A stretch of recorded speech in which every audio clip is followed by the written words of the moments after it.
esse é o Gabi Casé aqui e hoje eu tenho mais uma convidada que veio do Brasil, já mora aqui há um tempo. O nome dela é Amanda. Amanda Cotrim é fotógrafa, é jornalista, videomaker e hoje ela veio falar com você como é que é a experiência dela morando aqui em Buenos Aires. Então, Amanda, bem-vinda. Obrigada. Olha que legal. Então, fica aí, daqui a 7 segundos a gente está de volta para você conhecer um pouco mais sobre a história da Amanda.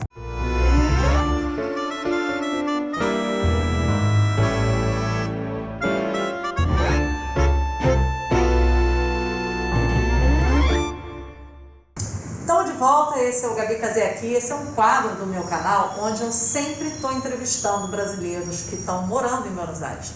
Essa ideia surgiu de tantas pessoas perguntarem sobre a minha experiência, então eu recebo perguntas lá no meu Instagram, me segue lá no Instagram, @Gabi_Casé_, tá aí aparecendo na tela para você.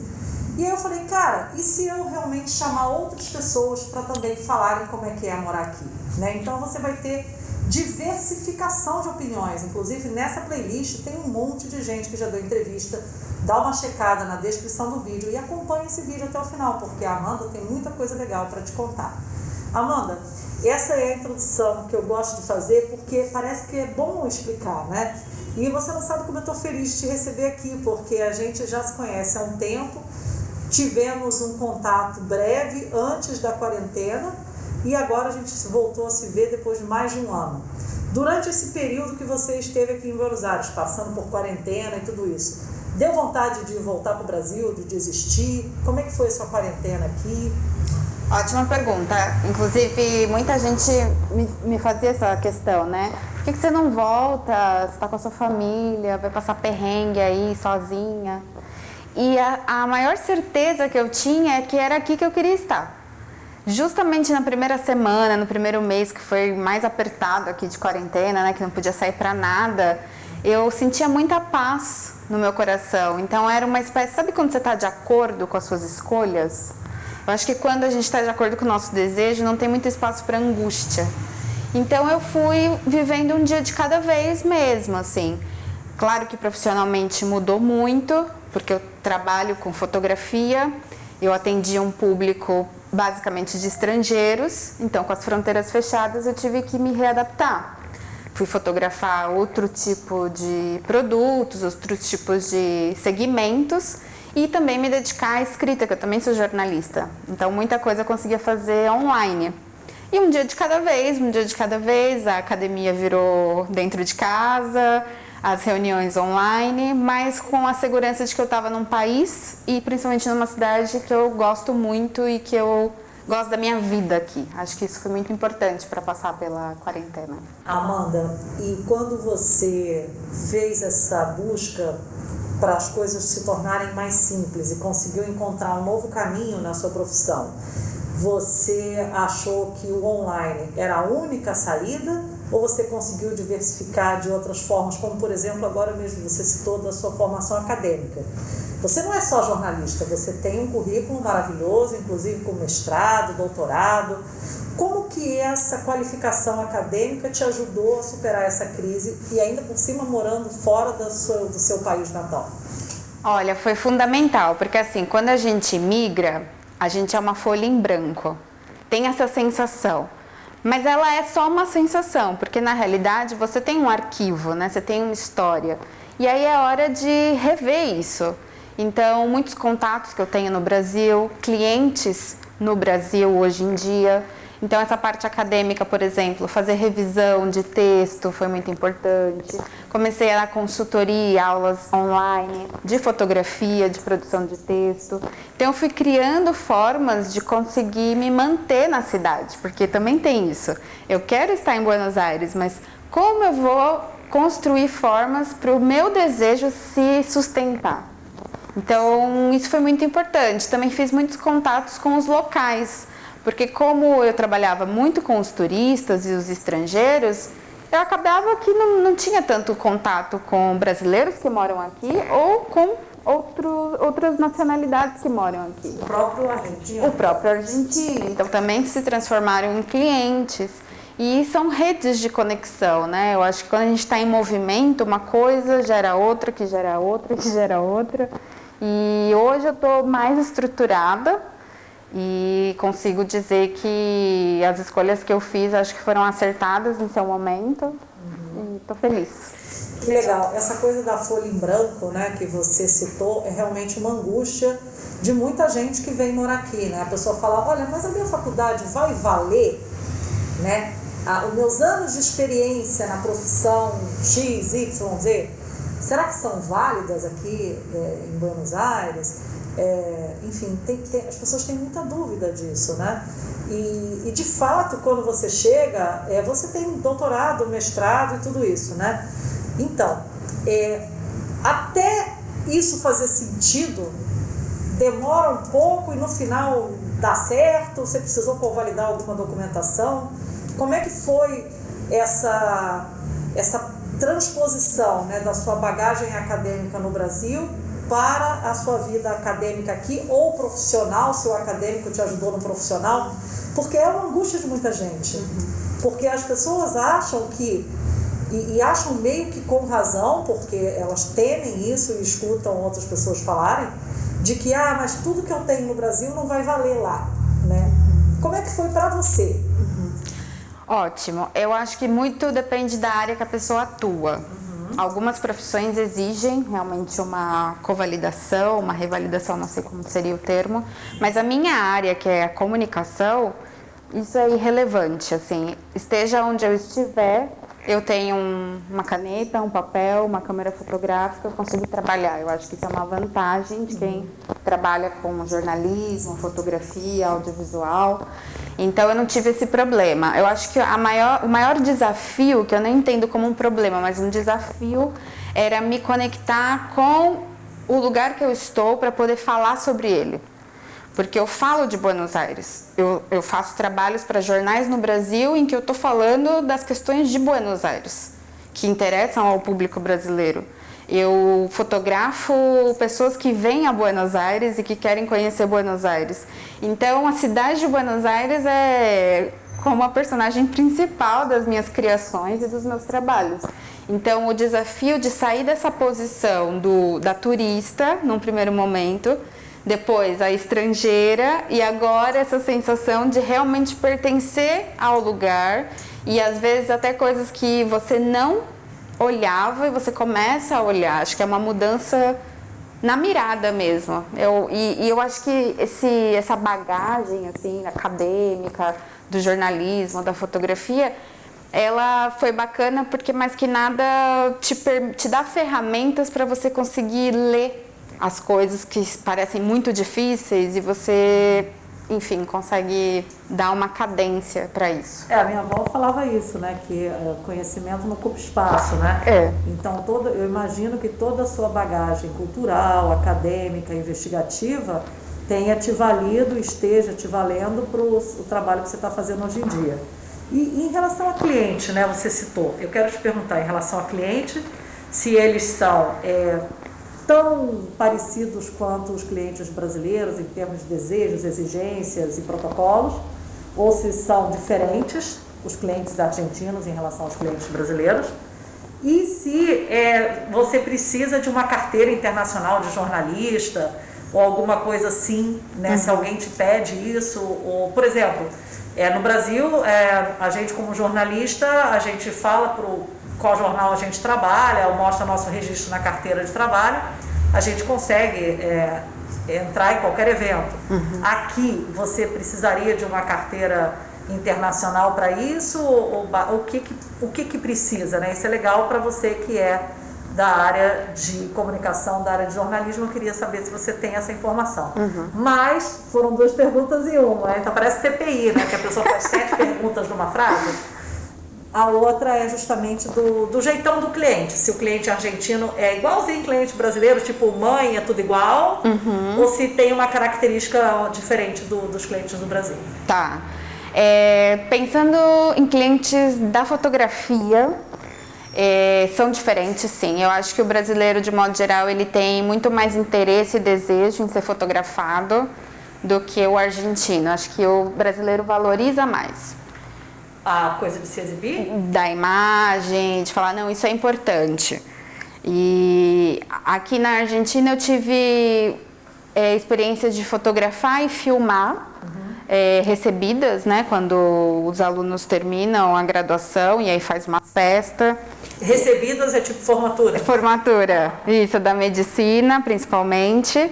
E aí sim, eles veem alguma importância e algum valor. Mas aí que se forma em medicina? Então, essa experiência que eu tive era com um argentino. E aí ele achou legal ter isso registrado em um documentário. A gente fez documentário do dia inteiro dele, dessa preparação. Depois as fotos do grande momento. E também clientes que moram aqui, mas que são de outros países. Tipo Colômbia, Venezuela, França. E aí, então, eu percebo essa diferença em relação ao cliente brasileiro com a fotografia. Agora, pensando... Então, peraí, o cliente brasileiro, ele está mais acostumado com a tradição da fotografia, ele vê aquilo como um produto desejável? Eu acho que sim, principalmente a fotografia de viagem, digamos, ou a fotografia feminina, que é o que eu faço bastante. Então, assim, fazer um ensaio sensual ou fazer um ensaio urbano...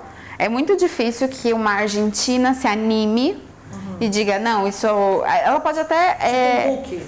Tipo um book. Para modelos, não modelos. Isso, ela pode até gostar da ideia, que mulher não gostaria, mas ela não pagaria, talvez, como a brasileira pagaria mais facilmente, digamos. E cliente corporativo?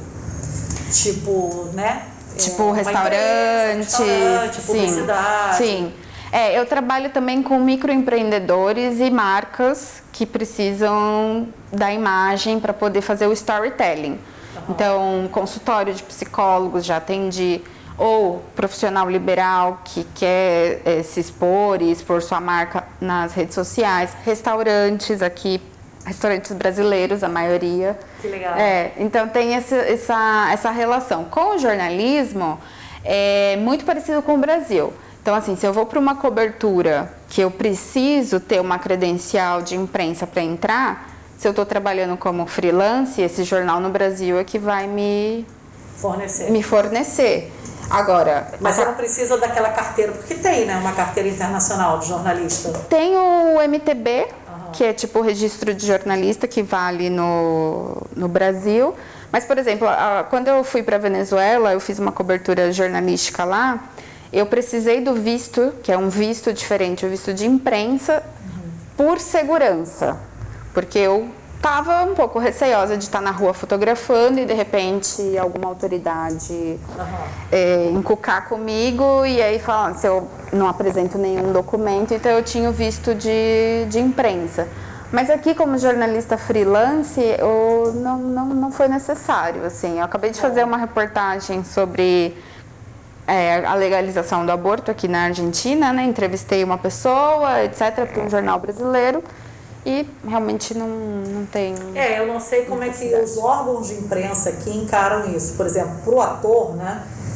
Eu sei porque uma das minhas formações é essa. Então, assim, a pessoa que é brasileira vem estudar atuação aqui e passa por uma escola, um profissionalizante, ela vai ter uma documentação que, eventualmente, um ator profissional no Brasil não consegue trabalhar aqui com a mesma, com o DRT dele de ator, por exemplo, né? Ele tem que validar, tem todo um processo.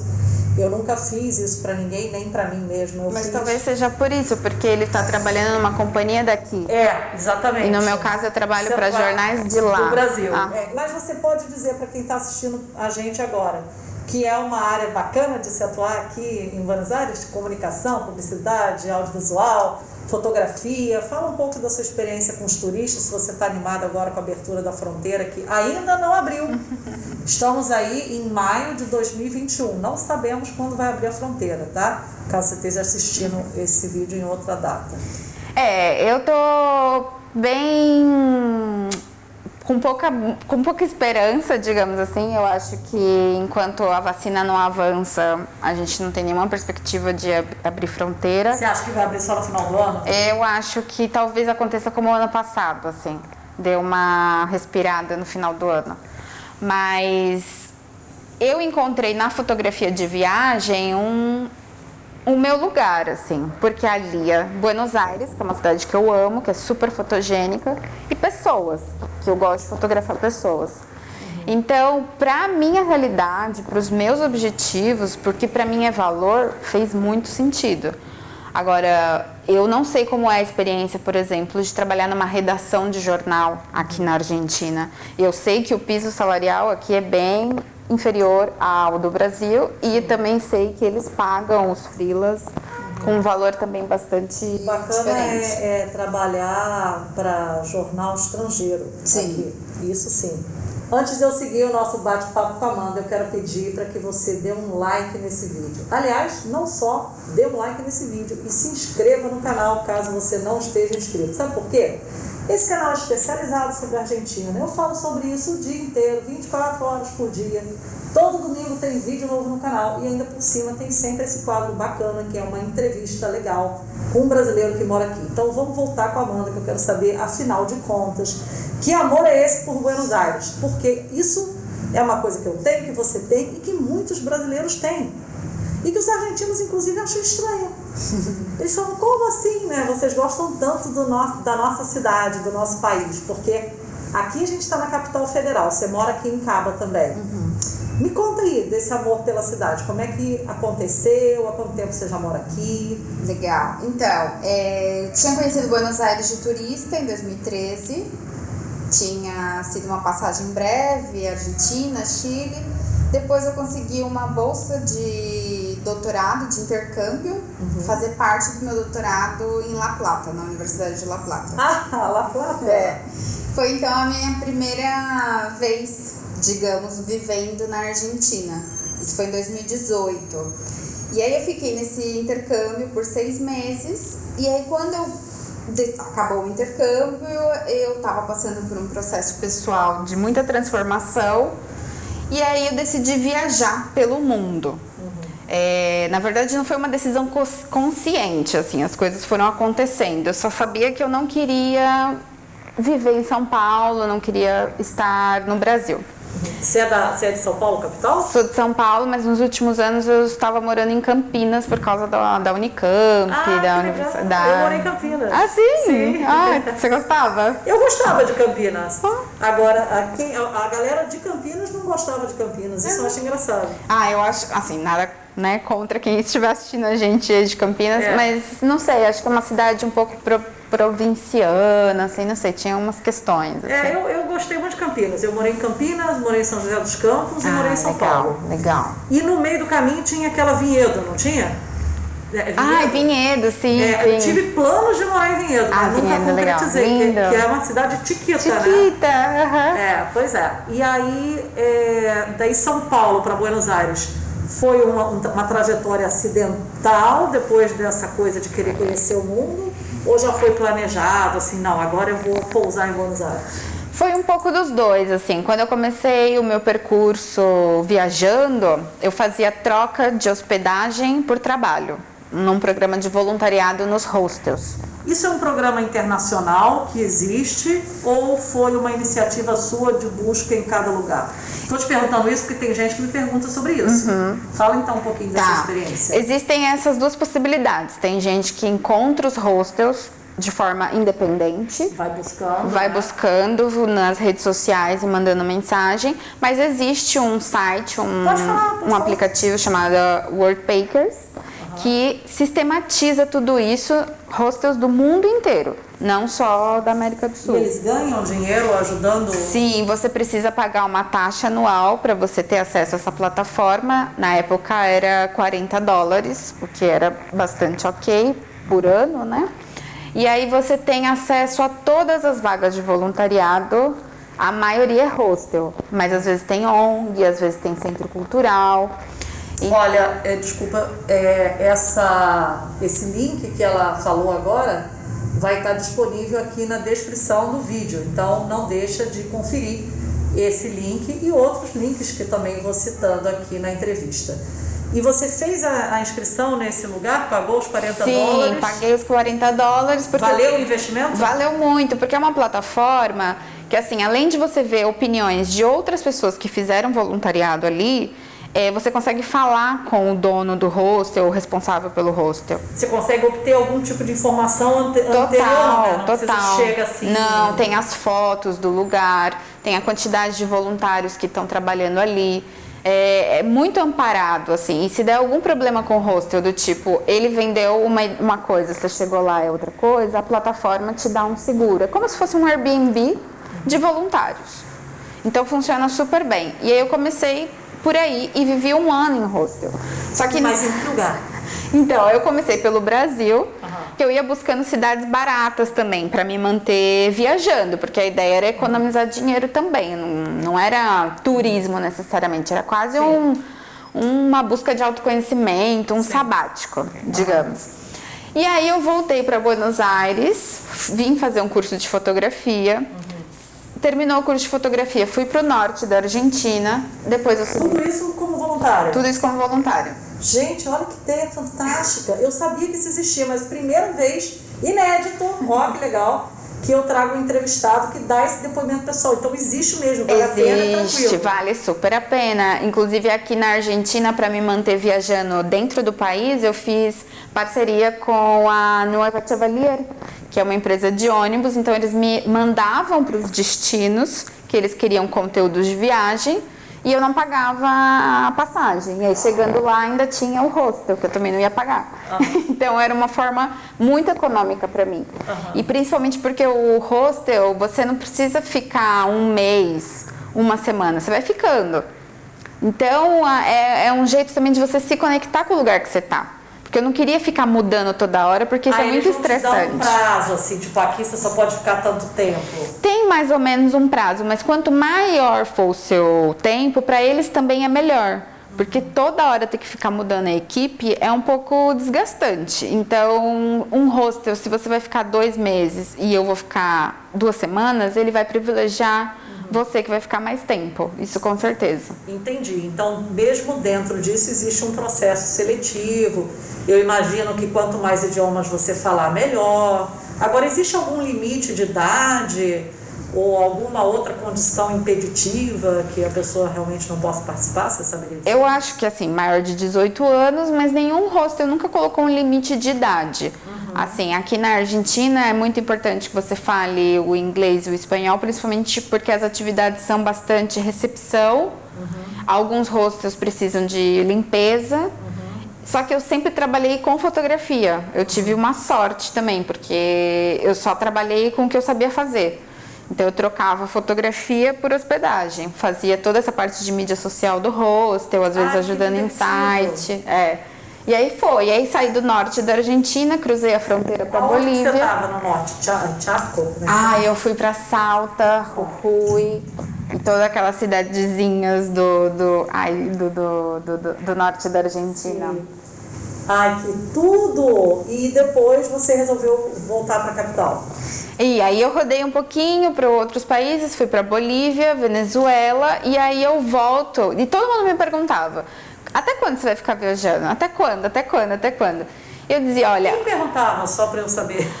Gente que me encontrava no meio das viagens, ou às vezes família, a mãe. Até quando? Até quando? E eu dizia, gente, eu comecei meio assim e eu não sei quando vai terminar. Eu vou continuar viajando até quando fizer sentido.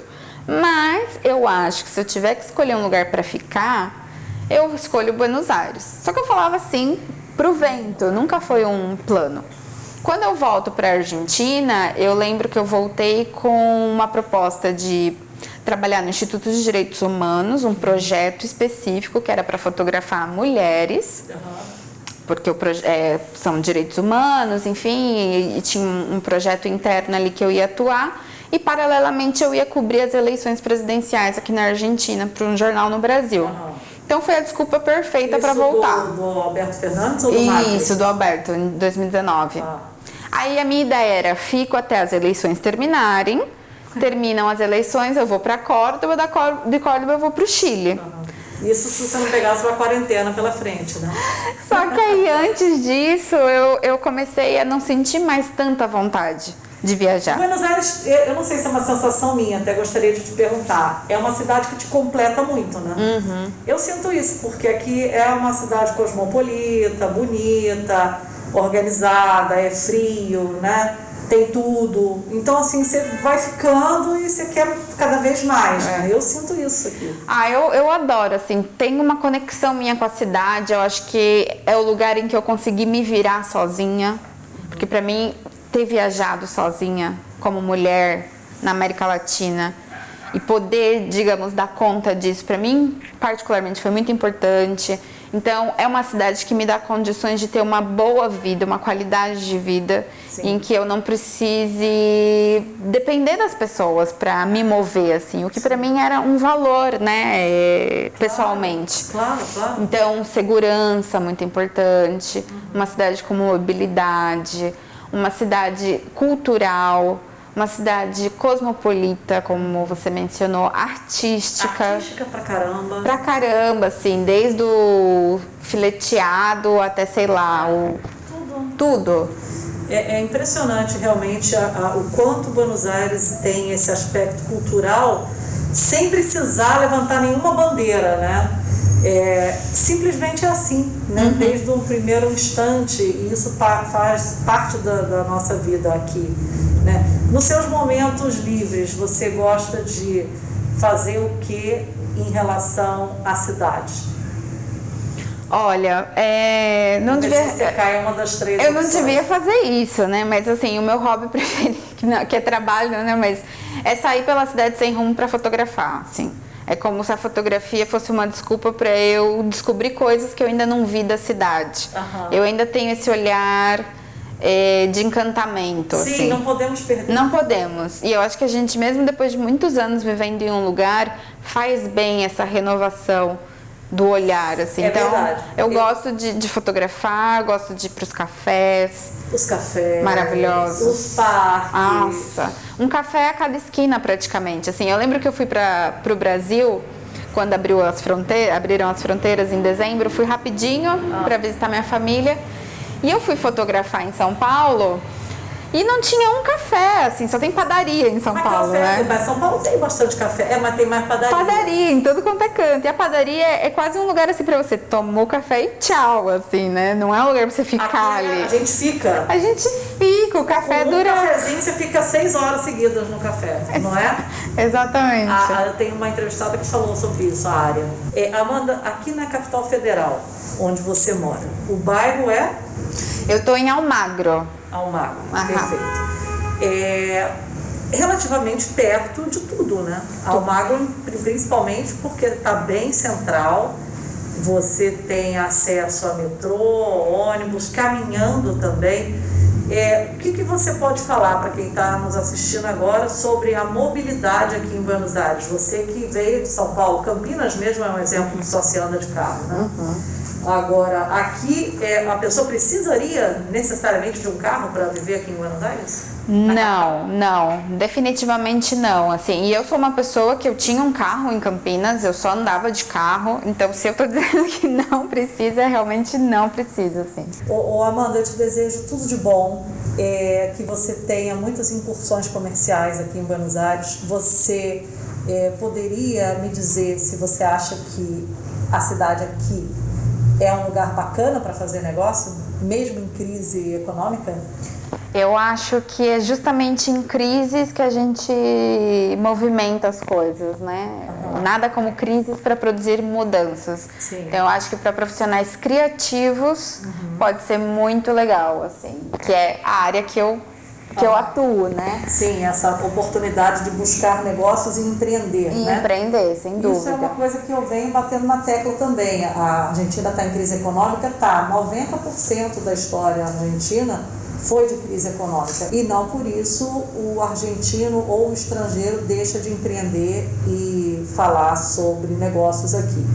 E você, como jornalista, como você vê essa enxurrada de fake news sobre a Argentina que está invadindo o Brasil? Você percebeu que tem muita besteira que está sendo falada? Sim, total. Então, pelo amor de Deus, fala sobre isso comigo. Desde tá faltando carne, tá faltando não sei o quê.